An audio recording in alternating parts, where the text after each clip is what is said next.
Good morning students.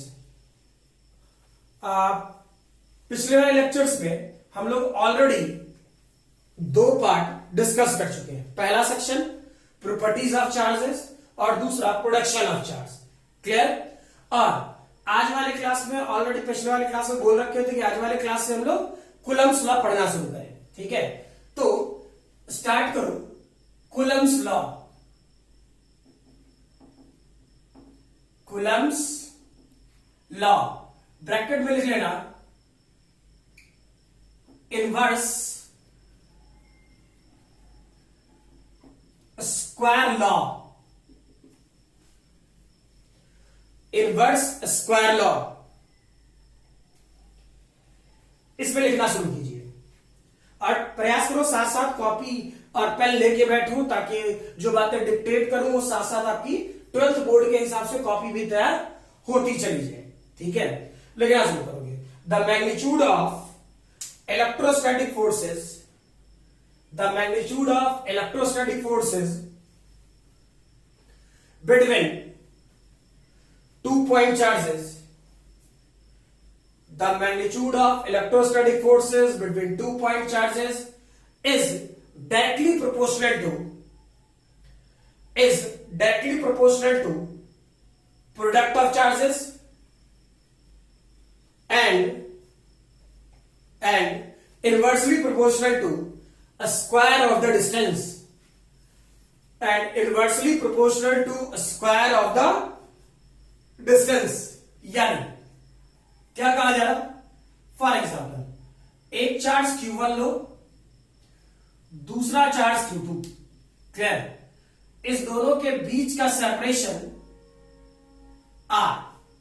ठीक है, बोला यह गया कि force directly proportional to product of the charges Q1 Q2 and force inversely proportional to square of the distance. यानी F directly proportional to Q1 Q2 divide by R square. Clear है? Proportionality हटाएंगे तो कोई ना कोई constant term मिलना चाहिए, यानी 1 divide by 4 pi epsilon naught Q1 Q2 divide by R square. Clear?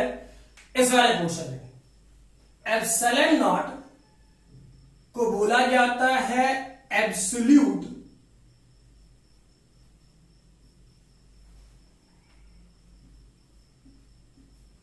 Permittivity of air. इसकी वैल्यू 8.85 इंटू 10⁻⁻12। ठीक है, चेक करो एप्सिलॉन नॉट को इस तरफ लेके चला जाए। ठीक है, तो फोर्स नीचे आ रहा हो तो डेटा पे या वेरीफाई करना चाहते हो इसका यूनिट तो क्या होता, चेक करना। ये वाला पोर्शन एफ ऐसा था, यानी 1 divide by 4 pi epsilon naught Q1 Q2 divide by R square. Verify करो, अगर जो एप्सिलॉन नॉट इधर लेके आओगे तो 1 डिवाइड बाई 4 पाई और ये वाला पोर्शन F, ये data Q1 Q2 divide by R square. Clear? Verify करना। इस वाले पोर्शन में 1 divide by 4 pi constant term है, कोई मतलब नहीं रहा। चार्ज का यूनिट कूलम और ये भी कूलम, तो इसका अगर जो यूनिट की बात करें यानी यूनिट ऑफ एप्सिलॉन नॉट, तो वेरीफाई करना क्या ये वाला पोर्शन कूलम स्क्वायर, ठीक है, न्यूटन मीटर स्क्वायर ऐसा होता क्या? कूलम स्क्वायर न्यूटन पर मीटर स्क्वायर। क्लियर है ये? ठीक। नेक्स्ट इस वाले पोर्शन में ये data that is 1 divide by 4 pi epsilon not की डायरेक्टली वैल्यू, मैथमेटिकल वैल्यू याद रखना 9 इंटू 10⁻⁹। क्लियर? और इस पूरे सेक्शन की वैल्यू यूनिट के तौर पे और ये यूज करें तो डेटा क्या हो जाता इसका, तो वेरीफाई करें। ये तो न्यूटन हो ही गया। ठीक है, तो ये वाला पोर्शन न्यूटन इस तरफ आएगा metre square divide by coulomb square, यानी न्यूटन मीटर स्क्वायर पर कूलम स्क्वायर। क्लियर? ये वीडियो पॉज करो, पूरा का पूरा स्टेटमेंट लिखो।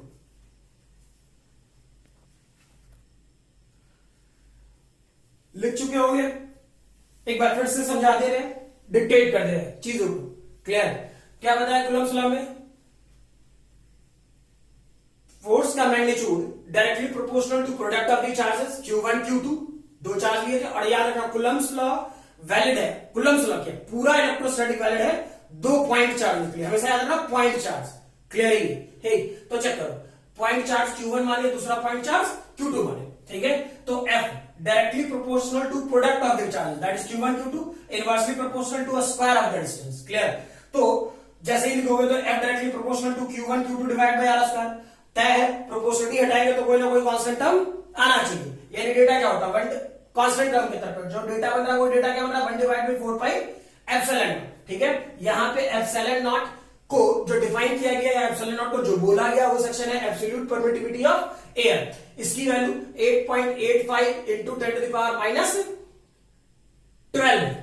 ठीक है, यूनिट के तौर पे यहां पर छूट ही गया तो इसे लिख लेना, दैट इज कूलम स्क्वायर पर न्यूटन पर मीटर स्क्वायर। क्लियर है ये? ठीक, अच्छा वो ऑलरेडी नीचे डिफाइन कर रखे थे, उसी का डिफाइन कर रहे थे यूनिट के बारे में। ठीक, तो चेक करो, यूनिट डिफाइन करने के लिए चाहिए क्या किए, 1 divide by 4 pi epsilon naught Q1 Q2 divide by R square. Epsilon not को इस तरफ लेके चले, गुड। 1 डिवाइड बाई 4 पाई एक कांस्टेंट टर्म है, कांस्टेंट टर्म का कोई यूनिट नहीं होगा। क्लियर? ये 1 डिवाइड बाई 4 पाई 4 पाई रह गया, 1 डिवाइड बाई F है, यहां Q1 Q2, तो चार्जेस का यूनिट क्या, कूलम। ठीक, तो ये वाला पोर्शन कूलम स्क्वायर। ठीक है, इस वाले पोर्शन में फोर्स का न्यूटन, डिस्टेंस था that is metre square. Clear है ये? और ये डेटा मैथमेटिकली याद रखोगे, 1 divide by 4 pi epsilon naught equal to 9 into 10 to the power 9 newton पर मीटर स्क्वायर पर कूलम स्क्वायर। क्लियर है ये? ठीक, चलो आगे बढ़े।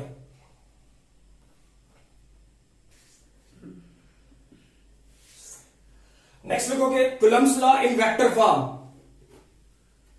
Coulomb's law in vector form.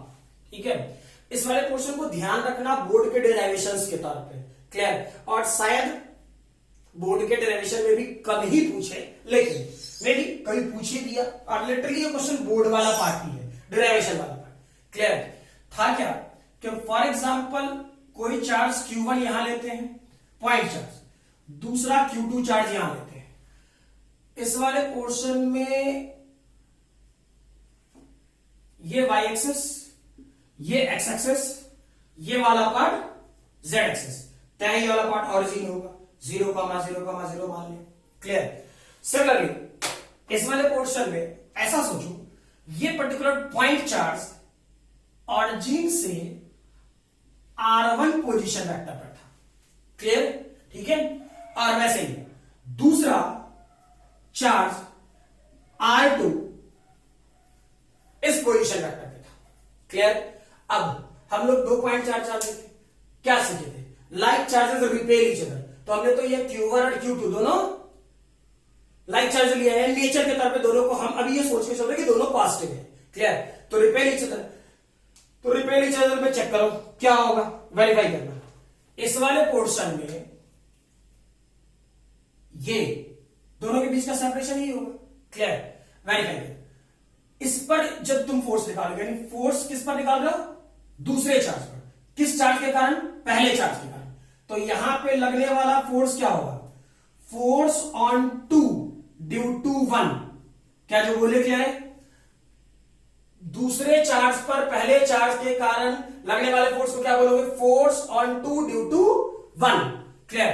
Similarly इस वाले पार्ट में इस पर लगने वाला फोर्स क्या बोलोगे, पहले चार्ज पर लग रहा है, किसके कारण, दूसरे चार्ज के कारण, यानी force on 1 due to 2। Clear? रह गई बात इस दोनों के बीच का सेपरेशन कितना है। क्लियर? वेरीफाई करते हैं, चेक करना ना, ये R1 वेक्टर, ये R2 वेक्टर, अपने तरफ से ये माने क्या, ऐसा मैं जानबूझ के इसे R वेक्टर मान रहा हूं, ऐसा। ठीक, चेक करना, क्या पहले वेक्टर के हेड पे दूसरे वेक्टर का टेल है, तो पहले वेक्टर के टेल से दूसरे वेक्टर के हेड की ओर जो डायरेक्टेड होगा रिजल्टेंट वेक्टर होगा।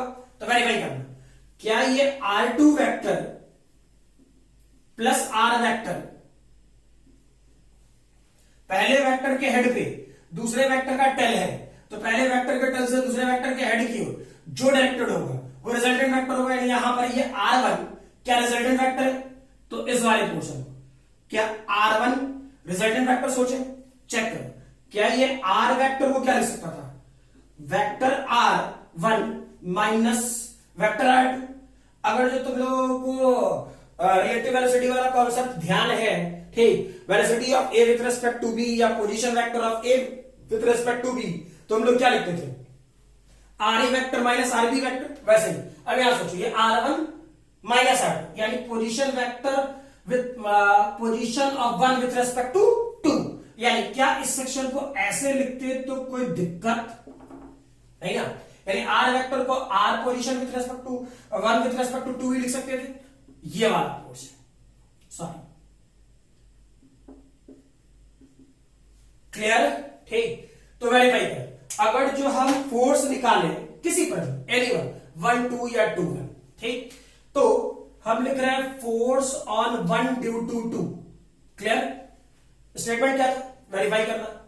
अभी मैग्नीट्यूड लिख रहे हैं 1 divide by 4 pi epsilon naught Q1 Q2 divide by, क्या इस दोनों के बीच का सेपरेशन R12 है, तो क्या इस सेक्शन को R12 का मैग्नीट्यूड का स्क्वायर लिखें, क्लियर है, ये इसका मैग्नीट्यूड होगा। लेकिन चेक करो डायरेक्शन क्या है, direction force on 1 due to 2 क्या इसी डायरेक्शन में है, चेक करना, जिस डायरेक्शन में R12 का डायरेक्शन है उसी डायरेक्शन में F12 का भी है, यानी इसी के डायरेक्शन में है, किसके डायरेक्शन में, R1 विथ रिस्पेक्ट टू 2 के डायरेक्शन में फोर्स 1 विथ रिस्पेक्ट टू 2 का डायरेक्शन है, क्लियर है ये।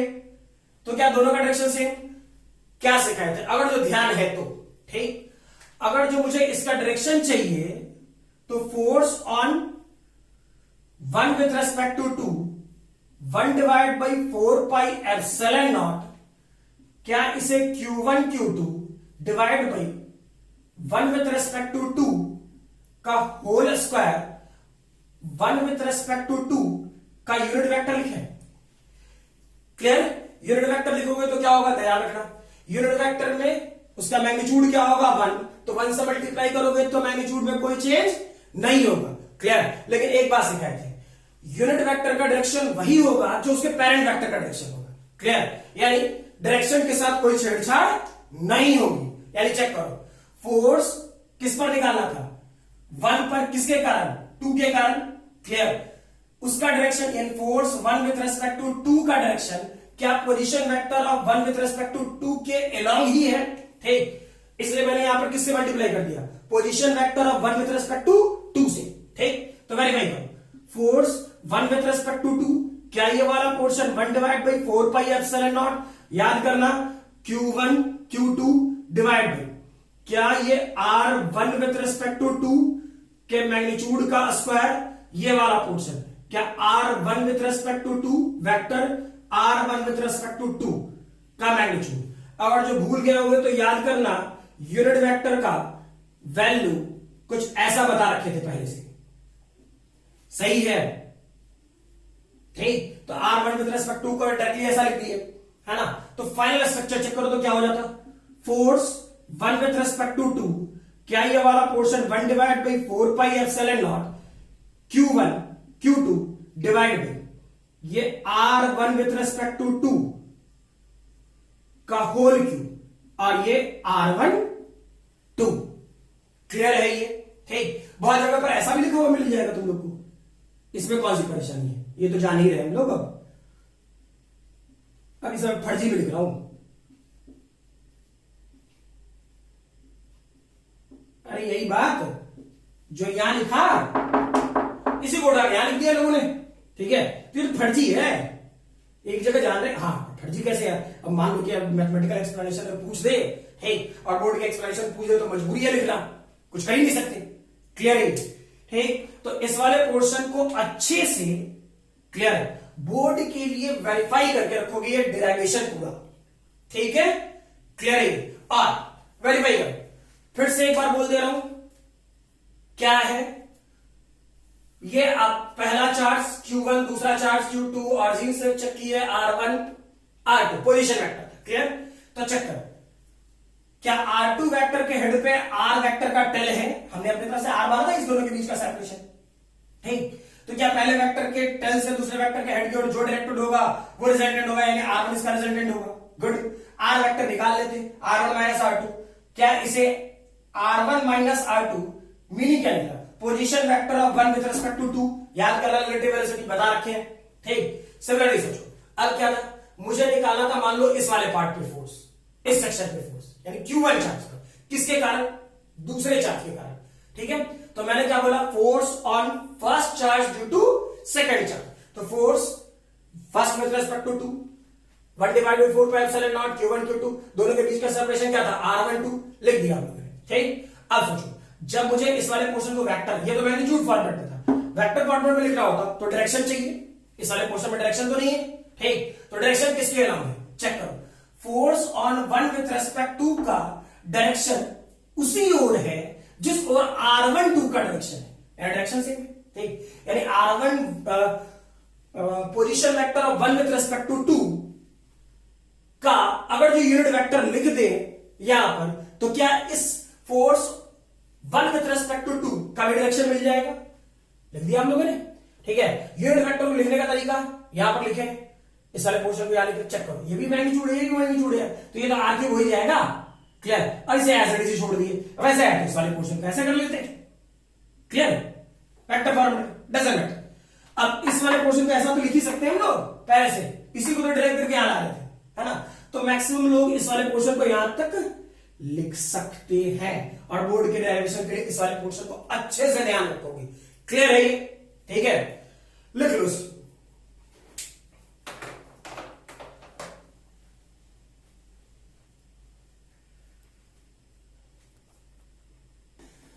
नेक्स्ट लिखोगे principle of superposition, principle of superposition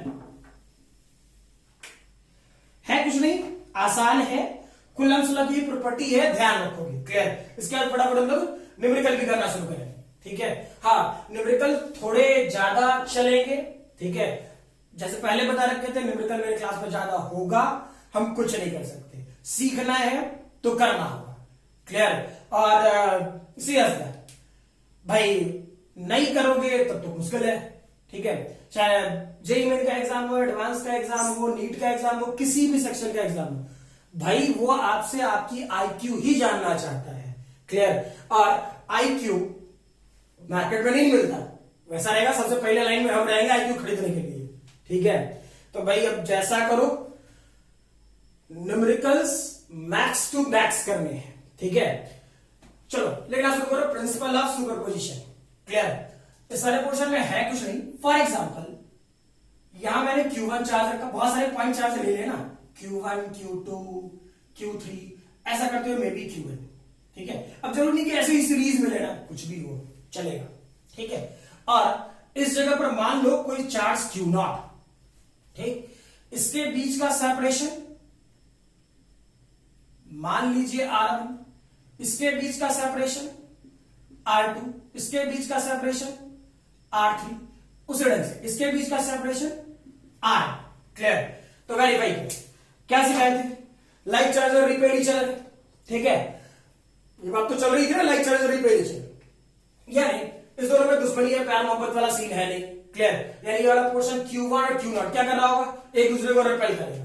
तो अभी सिखाए, चेक करो, इस पर जब काम करोगे तो क्या लिखोगे, इस चार्ज के कारण इस पर force, force on O due to 1, clear. Similarly इस वाले फोर्स दूसरे चार्ज के कारण पहले वाले चार्ज पर क्या लिखोगे, force on O due to 2, similarly इस वाले पार्ट पर इसके कारण इस सेक्शन पर कुछ ऐसा, force on O due to 3, similarly N के कारण इस तरह, force on O due to N, clear.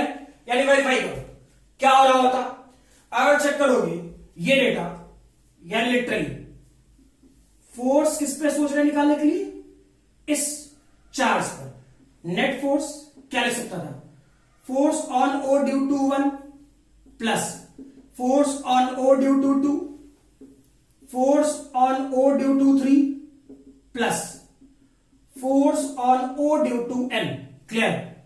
यानी जितने सारे चार्जेस होंगे, सारे चार्जेस का अगर जो Q0 चार्ज पर हमको फोर्स चाहिए था, तो जितने सारे इंडिविजुअल फोर्सेस, हर का अपना इंडिविजुअल फोर्स, 1 के कारण O पर, 2 के कारण O पर, 3 के कारण O पर, N के कारण O पर। क्लियर? तो यहां पर क्या, vector summation, normal vector summation याद है हम लोग को, वेक्टर वाला पार्ट। क्लियर? जिसमें रिजल्टेंट वेक्टर पढ़ा करते थे, root over A square plus B square plus 2ab cos theta. Clear? Similar question में वेक्टर समेशन कर लेना है। रीजन, फोर्स एक वेक्टर क्वांटिटी है। क्लियर है लैंग्वेज? कोई दिक्कत नहीं? चलो फटाफट पॉज करो, लिखो जल्दी।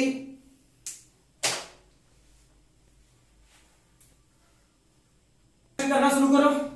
आसान आसान पहले शुरुआत करते हैं, ठीक है? लेकिन हाँ, एक चीज याद कर ले, मतलब याद रखना, सॉरी, ठीक है, कि जैसे आप यहां पर काम करोगे, मतलब जैसे आप यहां सीखोगे कुलम्ब्स लॉ में, ठीक है, बिल्कुल सेम।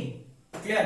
काफी हद तक आपको इलेक्ट्रिक फील्ड में भी बिल्कुल वैसे ही काम करना है। क्लियर? इसलिए गड़बड़ मत करना, जो है बेस के तौर पे यही सीखना है। क्लियर? चलो वेरीफाई करो। फॉर एग्जाम्पल, इस वाले पोर्शन में 1 कूलम चार्ज ले और यहां भी 1 कूलम चार्ज ले। पहले आसान क्वेश्चन कर रहे हैं, ठीक है? और इस दोनों के बीच का सेपरेशन 1 मीटर, ठीक? तो दोनों के बीच में फोर्स कितना होगा? दोनों के बीच में फोर्स कितना होगा? जल्दी बनाओ।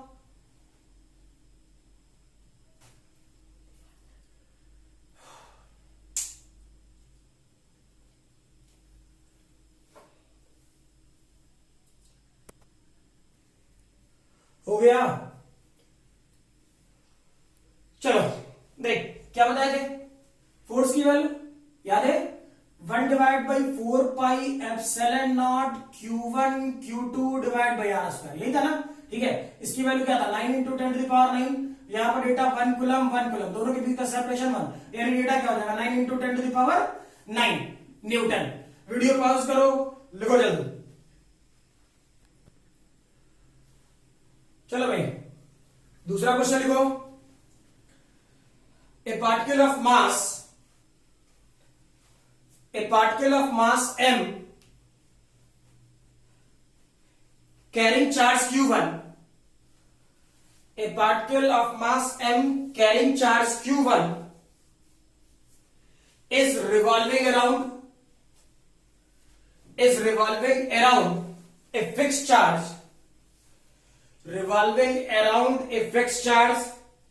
minus q2, revolving around a fixed charge minus q2 in a circular path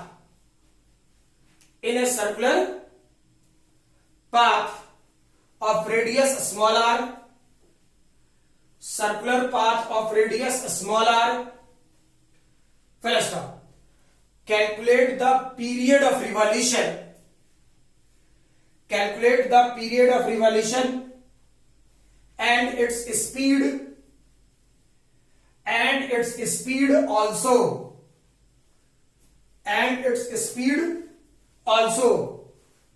clear?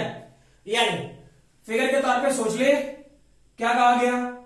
एक सर्कुलर ऑर्बिट मान लेना, सेंटर पर कोई माइनस Q2 चार्ज और इसकी रेडियस R, एक पॉइंट चार्ज जिसका चार्ज Q1 और मास m, में भी ये v वेलोसिटी से मूव कर रहा हो। क्लियर? तो ये v वेलोसिटी कितनी होगी और इसका पीरियड ऑफ रिवॉल्यूशन, यानी कितने टाइम में ये बार बार घूम रहा है, टाइम पीरियड आपसे पूछा जाएगा। क्लियर? फिगर बनाओ, क्वेश्चन बनाओ साथ साथ। देख भाई, इस वाले पोर्शन में क्या वेरीफाई करना, इस वाले पार्ट में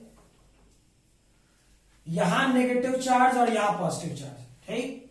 unlike charges attract each other, जान रहे थे? तो चेक करो, ये नेगेटिव चार्ज, ये पॉजिटिव चार्ज, क्या इलेक्ट्रोस्टैटिक फोर्स इस तरफ लगेगा? F electrostatic. क्लियर? अच्छा, वेरीफाई करना, क्या इस वाले पोर्शन में ये पर्टिकुलर मास, इस चार्ज का मास इससे डायरेक्टली कनेक्टेड है? डायरेक्टली कनेक्टेड है, नहीं ना? चेक करना, कोई रस्सी रस्सी बात करके घुमा रहे क्या?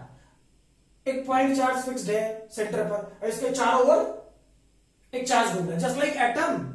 एटम में पॉजिटिव चार्ज सेंटर पे और न्यूक्लियस आपका पॉजिटिवली चार्ज और इलेक्ट्रॉन उसके चारों ओर घूम रहा हो, ठीक। तो ये इस वाले क्वेश्चन वेरीफाई कर।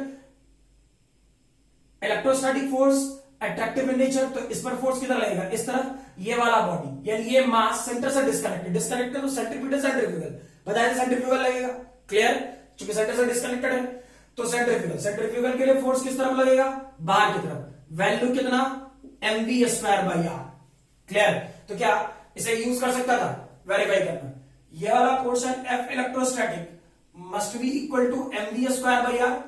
F इलेक्ट्रोस्टैटिक क्या होता, चेक कर, इसका वैल्यू 1/4πε0, ठीक है। ये वाला पोर्शन, सॉरी ये वाला पोर्शन Q1 Q2/r² और ये mv²/r, r मर गया, यानी वेरीफाई कर 1/4πε0, ये वाला portion Q1 Q2 divided by m इस तरफ आएगा mr, यहां भी स्क्वायर था, पूरा सॉल्यूशन कैसा होगा, वेलोसिटी यानी स्पीड, क्लियर। दूसरा सेक्शन आपसे पूछा गया पीरियड ऑफ रिवॉल्यूशन, क्लियर। तो सोचो क्या हम लोग v = ω/r सर्कुलर मोशन बताए थे, याद होना चाहिए, ठीक। यानी इसी स्टेटमेंट से आगे बढ़े, इस वाले स्टेटमेंट से आगे बढ़ते हैं, क्या लिखता, √1/4πε0 Q1 Q2 divide by m r, और ये वाला पोर्शन क्या ω/r, v की जगह ω लिख सकता था, ठीक है। वेरीफाई करो, ये r इस तरफ आएगा √ओवर के अंदर, तो ये डेटा क्या लिख सकता था, वेरीफाई करना। ये वाला portion 1/4πε0 Q1 Q2 divide by क्या ये वाला पोर्शन mr3 और ओमेगा को क्या 2πf लिख सकता था, clear.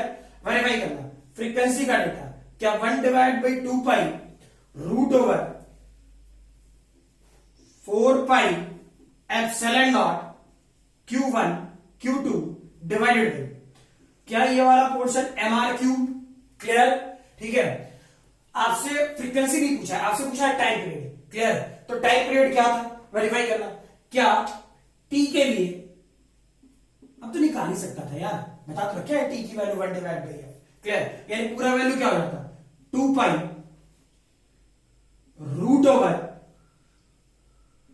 √4πε0 mr3 divided by Q1 Q2, clear. लिखो जल्दी,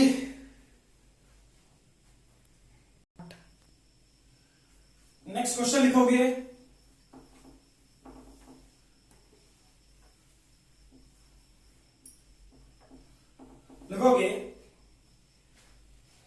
a point charge QA,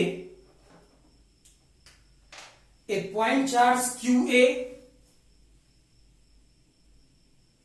equal to 100 microcoulomb, a point charge QA equal to 100 microcoulomb is placed at a point A 1,0,2 meter, 1,0,2 meter, and another point charge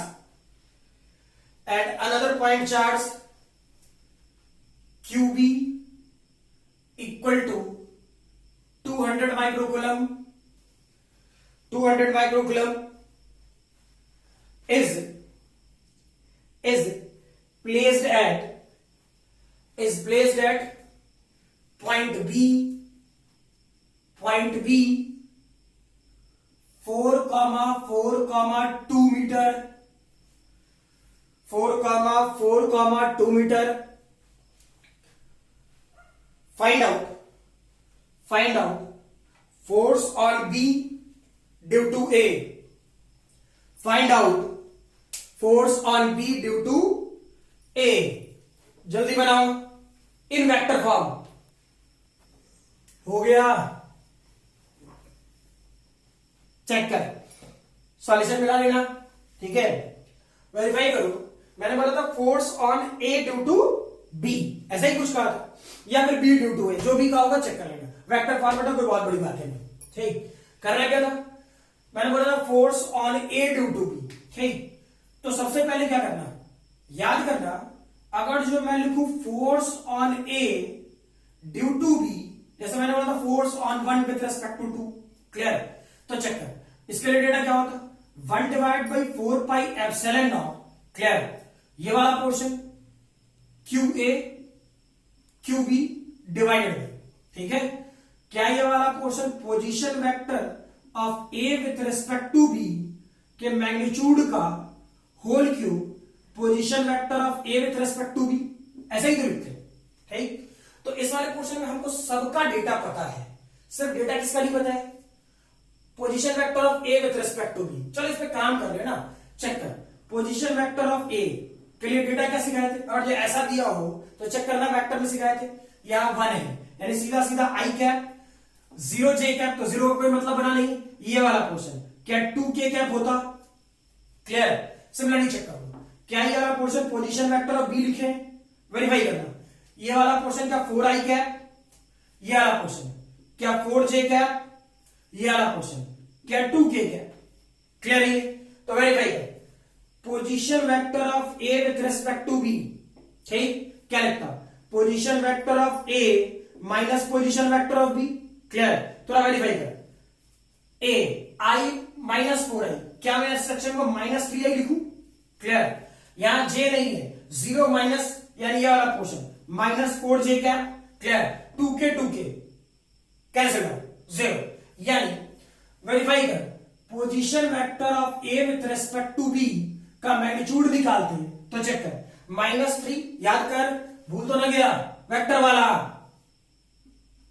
-3 का square फर्जी लगता है यार, ये सब बताना, अब क्या ये वाला पोर्शन 5 मीटर होता, क्लियर, यानी वेरीफाई करो, अब डायरेक्टली लिखें इसकी value, force A with respect to B in vector form, क्या लिखता, इसकी value 9 into 10 to the power 9, clear, QA की वैल्यू कितना, क्यूए की वैल्यू ये 100 इंटू 10 टू द पावर -6, इसकी वैल्यू कितना 200 into 10 to the power -6, clear है, इसके बाद position vector of A with respect to B के मैग्नीट्यूड का क्यूब, तो इसकी वैल्यू कितनी है 5, तो इसे का क्यूब 125, और position vector of A with respect to B, यानी ये डेटा कितना -3i minus 4j cap, clear है ये, ठीक है, वैसे ही अगर जब मैं बी विथ रेस्पेक्ट टू ए कहता तो क्या होता,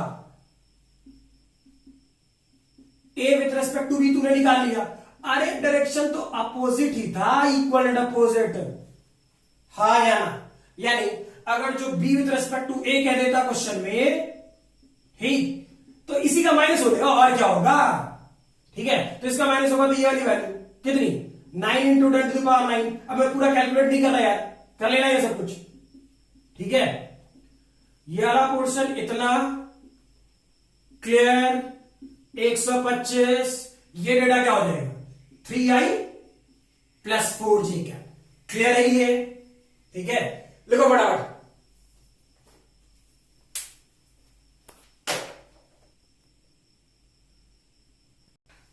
नेक्स्ट क्वेश्चन लिखना,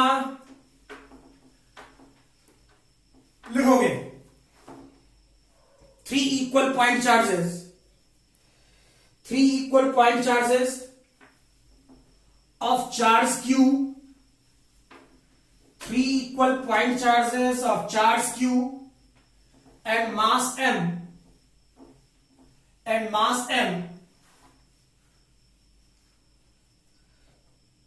is are moving in a circle of radius capital R and a point charge minus 2q and a point charge minus 2q is also placed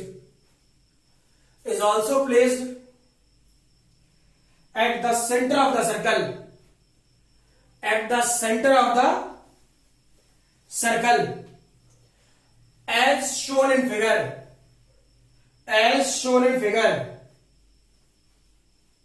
First, if charges are revolving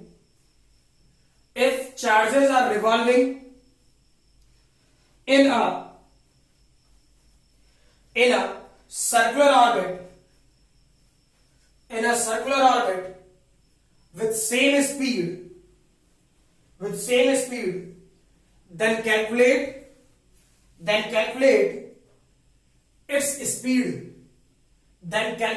its speed. Clear? यानी ऐसा सोचो, कोई एक circular orbit, जैसा पहला एक question कराए थे, ठीक है, इसके सेंटर पर कितना चार्ज, क्वेश्चन ने कहा -2q चार्ज. क्लियर? वैसे ही बिल्कुल एक चार्ज यहां जिसका चार्ज q मास है, ठीक. सिमिलरली दूसरा चार्ज q मास है. तीसरा या चार्ज q मास है. क्लियर? फिगर के तौर पे ऐसा कुछ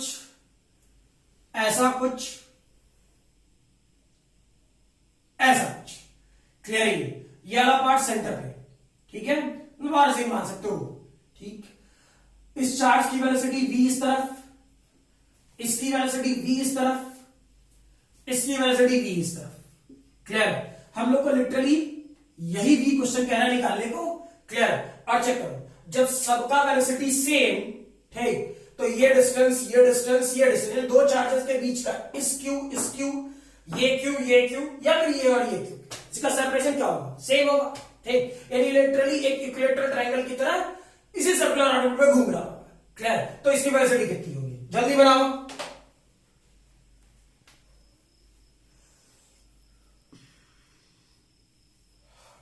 बन गया? चेक करो, क्या बताए थे? एक चार्ज के कारण दूसरे चार्ज पर जो फोर्स लगेगा वो तीसरे चार्ज के कारण कोई इफेक्ट नहीं डालेगा. ये तो सुपरपोजिशन वाला पार्ट था, ठीक है. यानी एक चार्ज, मान लो ये पहला चार्ज था, ये दूसरा, ये तीसरा, ये चौथा इलेक्ट्रॉनिक सेंटर पे है. चलो वेरीफाई करते हैं क्या था. क्या ये पॉजिटिव चार्ज है? रिपेल करेगा. चलो F4 से रिपेल किया, ठीक. ये भी पॉजिटिव चार्ज है, क्या रिपेल करेगा? ये रिपेल किया F4 से, ठीक है. रीजन वेरीफाई करो, ये वाला पोर्शन तो R था ही, ठीक, तो ये वाला डिस्टेंस और ये वाला डिस्टेंस बराबर ही है, तो दोनों पे लगने वाला फोर्स भी बराबर ही होगा. अब चेक करो, यहां पॉजिटिव चार्ज और यहां नेगेटिव चार्ज, तो क्या ये वाला पोर्शन अट्रैक्ट करेगा?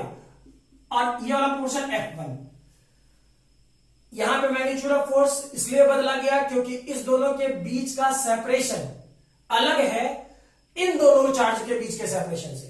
क्लियर है? ये कोई दिक्कत तो नहीं, ठीक.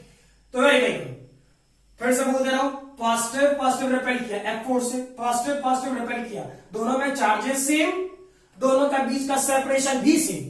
क्लियर? इसलिए दोनों तरफ से लगने वाला फोर्स भी सेम. क्लियर? ये पॉजिटिव चार्ज, ये नेगेटिव चार्ज, ये पॉजिटिव नेगेटिव क्या अट्रैक्ट करेगा? अट्रैक्ट किया किससे? F1 फोर्स से. क्लियर? अब वेरीफाई करो, ये वाला है तो मास, इसका इस चार्ज का अपना मास भी दे रखा है, तो ये मास सेंटर से कनेक्टेड है डिस्कनेक्टेड है? इस सेंटर से कनेक्टेड है डिस्कनेक्टेड? भाई डिस्कनेक्टेड तो सेंट्रीफ्यूगल बता रखे हैं. सेंट्रीफ्यूगल अंदर की तरफ या बाहर की तरफ? बाहर की तरफ. क्लियर है? बाहर की तरफ एक फोर्स लगाओ, बाहर की तरफ जो फोर्स लगाओगे उसका डेटा वैल्यू क्या होगा भाई? ठीक है, तो वेरीफाई करें, क्या ये फोर्स इस बॉडी पर mv² डिवाइडेड बाई आर. ठीक है, अब थोड़ा एंगल वेरीफाई करो. ठीक है तो इक्विलेटरल ट्रायंगल, तो इक्विलेटरल ट्रायंगल, तो ये वाली एंगल कितना? 30 डिग्री. ये वाली एंगल कितना? 30 डिग्री बैलेंस था ही. ठीक है, तो वेरीफाई कर, ये वाला पोर्शन 30-30, यानी इस तरफ का ये वाला एंगल 30, ये वाला एंगल 30. फिगर गंदा ना हो इसलिए मैं डायरेक्टली लिख दे रहा हूं. चेक करो, इसका इधर का एक कॉम्पोनेंट कितना? F cos 30 degree. क्लियर? इसका इधर का कॉम्पोनेंट कितना? F sin 30 degree. सिमिलरली इसका इधर का एक कॉम्पोनेंट कितना f cos 30 डिग्री, यानी ये डेटा क्या 2f cos 30 डिग्री लिखूं। उस ढंग से इसका एक कॉम्पोनेंट इस तरफ कितना f sin 30 डिग्री। क्लियर है ये, ठीक, कोई दिक्कत नहीं तो वेरीफाई करो। ये दोनों तो भर गया यार, f sin 30 degree f sin 30 degree. Balance कौन सा होता है mv square by R 2f cos 30 degree. Balance हो रहा होता है किससे, f1 से। क्लियर, यानी हम लोग लिख सकते थे mv square by R plus 2f cos 30 degree must be equal to f1। ठीक है, अब तो वैल्यू ही पुट करना है। रह गई बात, वैल्यू पुटिंग के साथ साथ एक चीज और ध्यान देना है कि दोनों के बीच का अभी डिस्टेंस इस वाले पर, यहां से आने का सेपरेशन चेक करना तो क्या होगा, वेरीफाई करना। ये रेडियस r था, ये वाले एंगल कितना है r जो चेक करे तो, ठीक है, ये वाला एंगल क्या 30 डिग्री था, ठीक, तो ये वाला पोर्शन कितना होगा चेक करो। क्या मैं इसे r cos 30 डिग्री लिखूं इतना, तो दोनों चार्ज जिसके बीच का सेपरेशन वो चेक कर रहे होते हैं, ठीक है, यानी ये पूरा डेटा क्या 2r cos 30 डिग्री लिखूं। क्लियर, ये 2r cos 30 डिग्री यानी 2r √3/2, 2 मर गया यानी √3r।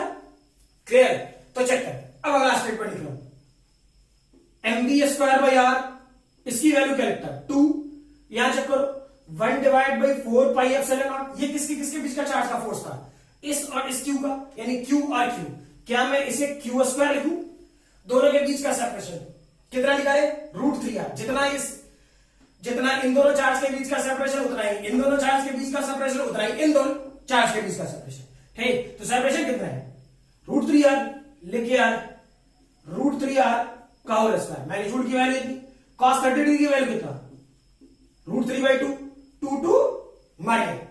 चेक करो f1 की वैल्यू क्या लगता 1/4 पाई एप्सिलॉन नॉट। ठीक है, वेरीफाई करो, यहां पे q चार्ज और यहां पे -2q चार्ज, तो इस वाले पोर्शन में क्या लिखता 2q स्क्वायर। अच्छा, यहां प्लस है या माइनस है, तो ऐसा मत कर लेना कि अच्छा पॉजिटिव चार्ज नेगेटिव चार्ज, ठीक, तो सर माइनस लिखते ना, यानी -2q स्क्वायर लिखते ना।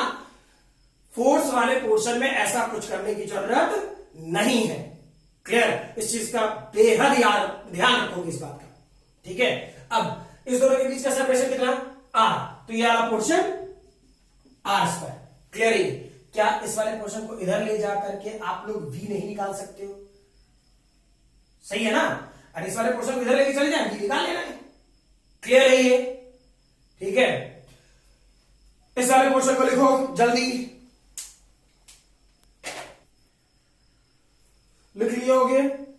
हाँ, आज वाले क्लास में यहीं तक रहने देते हैं। ठीक है, अगले वाले पोर्शन में थोड़ा और एडवांस वाला पोर्शन पे काम करें। ठीक है, थोड़ा और अच्छे क्वेश्चंस पे काम करना शुरू करें। ठीक, मैं 2 बार बातों को अभी इसलिए रिपीट कर दे रहा, क्लियर, क्योंकि मैं अभी क्लास में अवेलेबल हूं, फ्रेंड टू फ्रेंड, हम लोग के बीच में अभी कम्युनिकेशन नहीं है। ठीक है, हो सकता है आगे प्लान कर रहा हूं मैं, ठीक है, कि आप लोग का 2 सेशन बिल्कुल 2 क्लासेस अप्रॉक्स आप लोग को पूरी तरह डाउट सेशन में रखूं। ठीक, और जितने सारे क्वेश्चन है आप मुझे वर्बली पूछो। ठीक है, और उस टाइम हो सकता है मैं डायरेक्टली लाइव रहूं। ठीक, मैं भी लाइव रहूं, आप भी लाइव रहो, ताकि दोनों के बीच में अच्छा एक कम्युनिकेशन बनता है। ठीक है, मैं प्रयास ये कर रहा हूं। क्लियर, फिर भी 2 बार बातों को इसलिए रिपीट कर रहा है, ये मत समझने लग रहा है कि दैट इज के अरे यार एक ही बात 2 बार हो रही है। ठीक है, हेड टू हेड मतलब आई टू आई कनेक्शन अभी नहीं है। ठीक है, अभी हम लोग एक दूसरे से दूर बैठे पड़े हैं। ठीक है, और प्रयास ये किया जा रहा है कि आपको बिल्कुल क्लासरूम वाला एनवायरमेंट वाले पोर्शन में रहे। ठीक, और अच्छे से डील करें इस वाले पोर्शन को। अभी एक एक बात समझ लो, ठीक है, वेरीफाई रखो और रेस्ट, फिर अगले क्लास में। ठीक है, गुड बाय।